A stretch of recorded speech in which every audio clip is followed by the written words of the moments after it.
FranXX. What's going on, everybody? Your boy Sin here, coming at you straight from the anime vault. But before we get started, you know what I'm gonna ask you to do. Head over to patreon.com/loading snacks. That way you can stay in tune and get all the exclusive stuff we give to our fans and people who support us over there. And you can help us cultivate what we do here with our platform and our channel and all that type of stuff. And always remember to like, share, subscribe the video that you're watching. And please give me suggestions of stuff that you would like me to watch to continue going forward. So without any further ado, let's get into one of the more popular shows of 2018, which was Darling in the Franxx. Hey Gage. Yeah. You have any idea what this show could be about with the title alone? Yeah.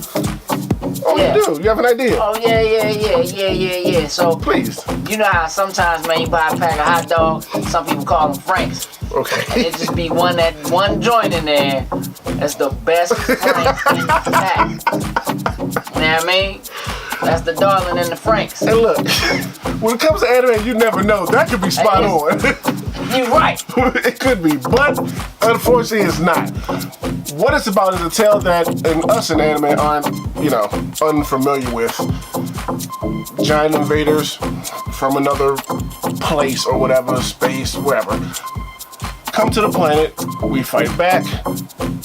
Humans are like backpedaling against them. We live in these large dome-like cities that move around from place to place. And we created giant mechs called FranXX, because they're named after the person who created them, to fight back against these said invaders. And it takes two people to pilot a FranXX. It takes a boy and a girl.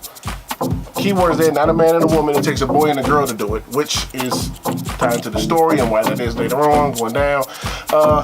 Our show focuses around Squad 13, but its main focus is focused around 02 and 016.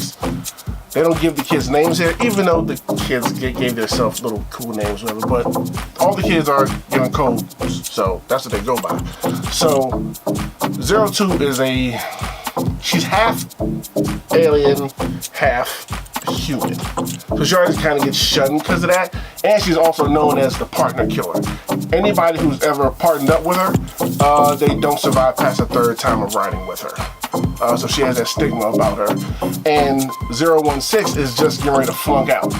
And he's getting sent back to the orphanage and he can no longer be with his friends and all that kind of stuff. And it kind of sucks because even though I guess he's the one that kind of technically failed, his partner is getting kicked out too. But of course, as you would guess it, 0216, they meet, they have an encounter. She starts referring to him as her darling. That's where the darling part comes into, because that's what she calls him for the entire duration of the show. And enemy appears. They have to unfortunately pair together and defeat the enemy. And of course, while they do it, her full potential comes out as, oh my God, that's the partner we've been looking for, yada, yada, yada. You've heard all this stuff before. But with that being said right there, do you take the time out of your busy schedule to give this one a watch? What do you think? There's no hot dogs? There's no hot dogs anywhere in this. Man, I'm disappointed. We do snacks around here. Yes, you do watch it. I'm going to say it was okay. Because there was no hot dog. Yeah, that's one thing that set it back. Yeah, once. So let's just start at the beginning, all right, with the opening. The opening was good. The visuals were good. The music was really good. It was almost enough to earworm me. It was almost enough to have me walk around singing, but not close enough. But still, really strong intro both times around. They use the same music, different visuals, but good all the way around. The characters. I actually enjoyed all the characters, even though in a cliche way what they all brought to the table, like the smart guy and the guys who are in love with a certain girl and just overly rambunctious kid, still they all work together in the setting really, really well, and I really, really enjoyed watching them mesh and just having to learn more so about life themselves, because you gotta remember, these kids are just being raised to pilot the mechs, the FranXX. That's it. They know nothing outside of that whatsoever. Just military, we get up, we pilot, we do this, people tell us what to do, and then it goes on and on. But I like how they, mesh together and work together as a team.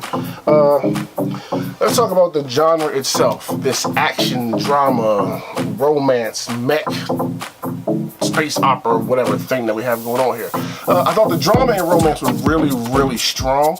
especially since the kids don't know nothing about that type of stuff, like I said, and them having to learn and find all that out on their own was kind of a refreshing take on falling in love and all that kind of stuff, and then just hey, I heard about kissing.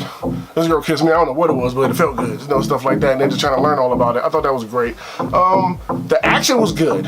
I thought everywhere else, though, it kind of falls flat. Like, the enemies itself just don't do it for me. Like, certain issues with the story and aliens, where they came from and stuff like that, like, some stuff is hit, some stuff is missing. I don't want to spoil it, but the reason for the kids having to be the ones to protect the humans, I like that, but everything else was like, you know how it is. Favorite part? I honestly did not have a favorite part of this show. It was just the kids learning and growing on their own was probably my favorite thing about it. Not like a favorite part, just that whole sequence of events happening. Would I watch it again? Honestly, probably not. Once was enough for me. I'm good and done. I don't have to revisit, but for some other reason, years down the line, a sequel or something like that, like, who knows? That will get a sequel, but you get what I'm trying to say, like a spin-off or something. Yeah. Overall, like I said, I thought it was just okay. I found the enemies very unappealing and lackluster. I thought it was a very lazy design of them. And also, like I did say, I enjoyed kids learning about relationships and stuff like that, having to learn on their own. That was really, really refreshing. And another thing that wasn't really explained well, if it was explained at all, is why their mech, Squad 13, their mech's only ones with unique looks and faces. The faces thing was really throwing me off the whole time, because they was meeting up with other squads and they all looked uniformed and just helmets. Like, no, their mechs didn't have faces and was talking. It was confusing, but overall, that's how I felt about it. Let me know in the comments below how you all felt about it. And would you watch it again? Were you just as confused with the faces on the robots and not really getting an explanation on that like I was? And did you also enjoy the whole take on romance and everything the kids haven't learned on their own as much as I did? With that, until next time, I'm Sin, and I'm out.